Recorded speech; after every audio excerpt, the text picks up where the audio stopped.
Olá, eu me chamo Mauro, faço parte da equipe de cerimonial e protocolo, cuja equipe é formada por mim, Mauro, Gabriele, João Lucas, Lorena e Lara Bianca, e nós iremos apresentar como é que funciona basicamente a importância do cerimonial e protocolo e as suas competências. Eu vou estar começando com a introdução rápida de um vídeo no qual eu vou explicar basicamente o que é cerimonial e protocolo e suas importâncias.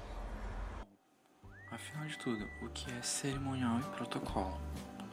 Cerimonial é o ramo da atividade onde se congrega todos os procedimentos estrutural, protocolar público-privado das regras para a realização de atos e solenidades, e também todas as atividades correlatas a eventos de inauguração e atos envolvendo as atividades de classe, entidades públicas, estudantis, onde se exige a normatização, programação e que a rotina é um trabalho do cerimonial. E agora o protocolo é o conjunto de formalidades e preceitos que deve ser observado em cerimoniais oficiais ou autos solenes, ou seja, cerimonial e protocolo sempre tem que andar junto para garantir o sucesso de um evento. E também qual a importância do cerimonial? Então, o cerimonial, justamente com um protocolo, serve de fato para organizar um evento, para evitar que haja erros durante o evento dos demais graus, do informal até uma solenidade.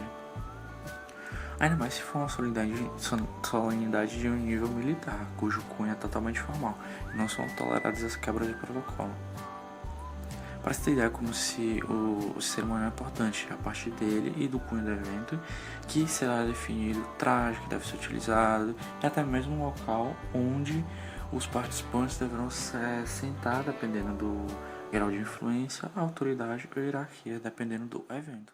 O meu nome é Lorena, eu vou explicar um pouco sobre o Decreto 70.274 e citar 3 artigos de maior importância desse decreto. Bem, o principal documento e fonte de pesquisa do cerimonialista é o Decreto 70.274, porque ele tem como objetivo aprovar as normas do cerimonial público e a ordem de precedência. Além disso, esse decreto ele também pode ser utilizado para servir como base para as demais solenidades. Agora irei citar 3 artigos de maior importância do decreto. De acordo com o artigo 1, o presidente da República ele sempre presidirá a cerimônia que comparecer. E no artigo 22 diz que a bandeira nacional poderá ser utilizada em todas as manifestações de sentimento patriótico dos brasileiros, seja de caráter oficial ou particular. E no artigo 49 diz que o traje da cerimônia de posse será estabelecido pelo chefe do cerimonial após consultar o presidente da República. Como o Mauro já nos apresentou, eu me chamo Gabriele e eu vou falar um pouco sobre a ordem de precedência e pronunciamento. A precedência ela se dá geralmente pela hierarquia das autoridades que estão a participar daquela solenidade. As solenidades oficiais usam o decreto 70.274 ou uma legislação específica para fazer aquela solenidade. Já as solenidades não oficiais usam um decreto como base para os manuais internos da empresa. A ordem de precedência ela é utilizada para compor a mesa diretiva, os lugares de honra, as citações das autoridades presentes e discursos que as autoridades vão fazer. Para compor a mesa diretiva, existem 3 critérios que são bastante utilizados. Eu escrevi aqui,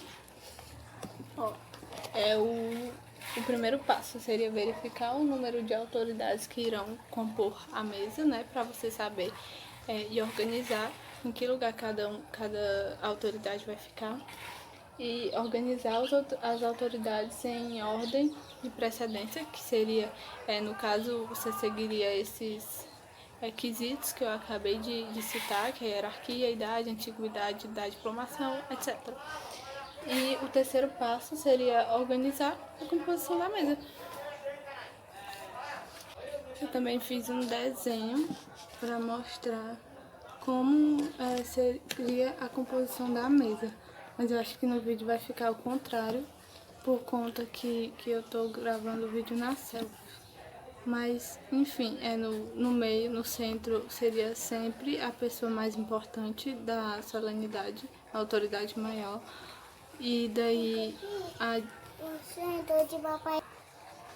aqui no centro seria a autoridade mais importante. Aí, o primeiro lugar, à direita, seria da segunda autoridade mais importante. Aí, o segundo lugar, à esquerda, seria da terceira autoridade mais importante, e assim sucessivamente. Aí, isso é no caso de mesa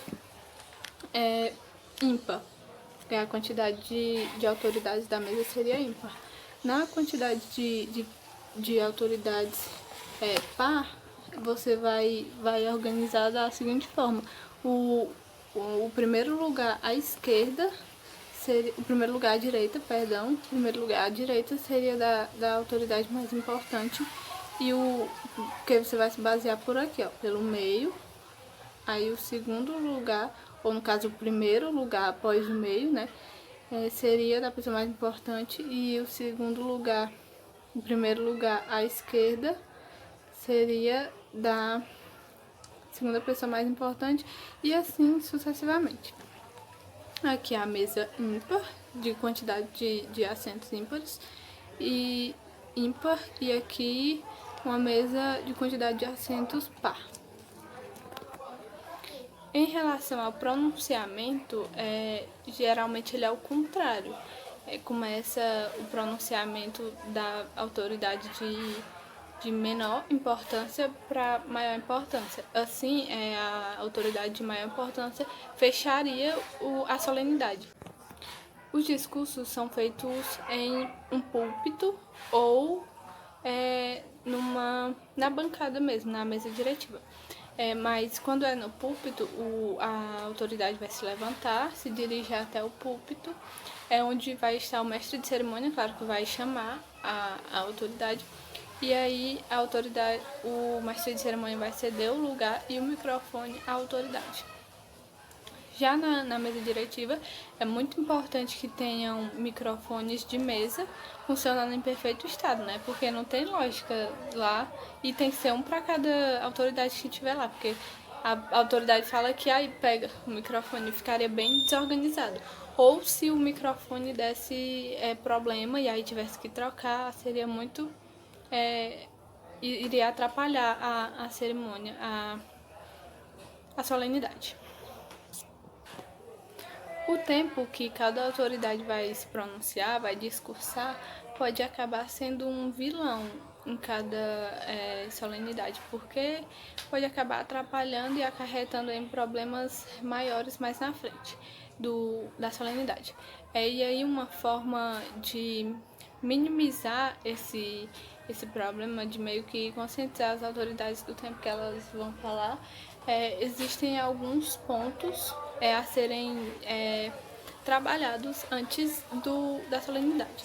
Como, vou ler aqui, as autoridades não são obrigadas a falar. Então, você não pode, como fala aqui no segundo ponto, se elas tiverem que falar, deverão ser informadas com antecedência. Você não pode, na solenidade, simplesmente chamar uma autoridade para falar, sendo que ela não foi avisada antes. Isso seria muito... quase como uma quebra de protocolo. Terceiro aqui, o tempo da autoridade discursar deve ser entre 5 e 10 minutos. Então, ela deve estar ciente desse tempo que ela tem para falar. E aqui, em terceiro lugar, em quarto lugar, o mestre de cerimônia deverá saber a hora de interromper, caso a autoridade exceda todos os limites do tempo. Uma pessoa que organiza um evento, ela sabe das margens de erro que tem. Ela sabe que uma pessoa que precisa falar 5 minutos pode acabar falando 3 ou 4, o que é meio difícil, ou ter que falar 10 e acabar falando 15 minutos. Então, essas margens de erros, elas já devem estar incluídas no cerimonial. E se elas realmente forem ultrapassadas, essas margens, aí o mestre de cerimônia deve saber, com toda a cautela e educação, interromper a pessoa que está falando para avisar que ela precisa concluir o discurso dela. Mas geralmente a gente usa umas plaquinhas e fica lá atrás e mostra para a pessoa que está falando, para ela se apressar, para não ter que interromper de vias, né, e constranger a pessoa. Em relação à decoração do púlpito e do lugar onde a pessoa vai falar, a autoridade, seja na mesa diretiva ou no púlpito, deve ser uma decoração simples, tipo arranjo de flores, por exemplo, arranjo de flores simples e baixos para que não tampe a cara da pessoa quando ela for falar, ou não chamar mais atenção do que a pessoa que está falando. Tipo, por exemplo, a pessoa vai falar e aí o arranjo está bem encostado dela, é um arranjo com flores vermelhas e aquilo vai atrair bastante atenção e é capaz de nem prestarem atenção no que a autoridade está falando. Então, para que isso não aconteça, é importante que os arranjos sejam simples, com flores de cores calmas, como branco, no máximo um amarelo, mas cores assim. Em relação à toalha das mesas, também tem que ser de cores como branco, bege ou preto, bem simples, e as toalhas, cores neutras, e as toalhas têm que cobrir toda a mesa. As toalhas só são dispensáveis quando a mesa é feita de um material nobre ou bancadas de madeira. E é isso.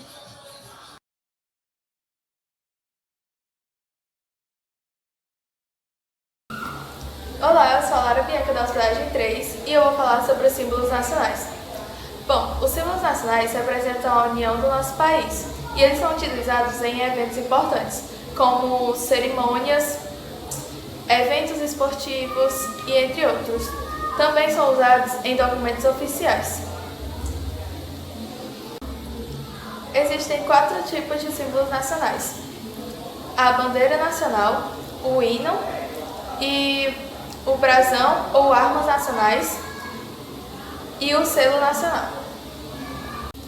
Bom, a bandeira nacional ela foi instituída no dia 19 de novembro de 1889 e as cores delas um retângulo verde, um losango amarelo e uma esfera azul, na qual tem uma faixa branca escrita Ordem e Progresso. E também há estrelas brancas, que significam as 27 unidades federativas, ou seja, 26 estados e um distrito federal. O brasão da República, ou Armas Nacionais, foi criado pelo arquiteto Arthur Zauer no governo do Marechal Deodoro da Fonseca. E ela tem por uso obrigatório pelas armas nacionais e os 3 poderes, o executivo, o legislativo e o judiciário. O selo nacional foi criado no governo do Marechal Deodoro da Fonseca também, e ele é utilizado em documentos oficiais como certificados, diploma e entre outros. O hino nacional foi criado para que se comemorasse o Dia da Independência do Brasil, em 1822. E ele foi composto por Joaquim Osório e pelo Francisco Manuel da Silva. Bom dia, meu nome é João Lucas. Eu vou falar sobre algumas etapas que são necessárias para que o evento aconteça. São eles: briefing, checklist e script. Vamos começar com o briefing. O briefing é o primeiro contato do organizador com o cliente. Nesse momento, eles esclarecem todas as dúvidas sobre o evento. Falam sobre data, quantidade de pessoas, lugar e anotam várias observações importantes. O cliente tem que estar ciente de tudo que ele quer, já que todas as informações que ele puder dar vão ajudar o organizador a executar o evento da melhor maneira possível.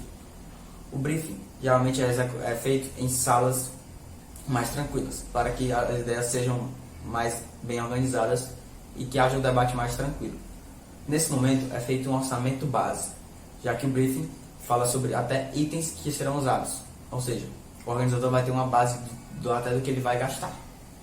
Depois disso nós temos o checklist, que é uma lista de itens e ações que serão tomadas dentro do evento, antes e após ele. É uma lista que é feita após o briefing, e é muito importante, já que o organizador precisa ter o total controle do que está acontecendo. O script são basicamente dois textos. Um ficará com o organizador, já que ele precisa, como eu já falei, ter o controle total das ações do evento.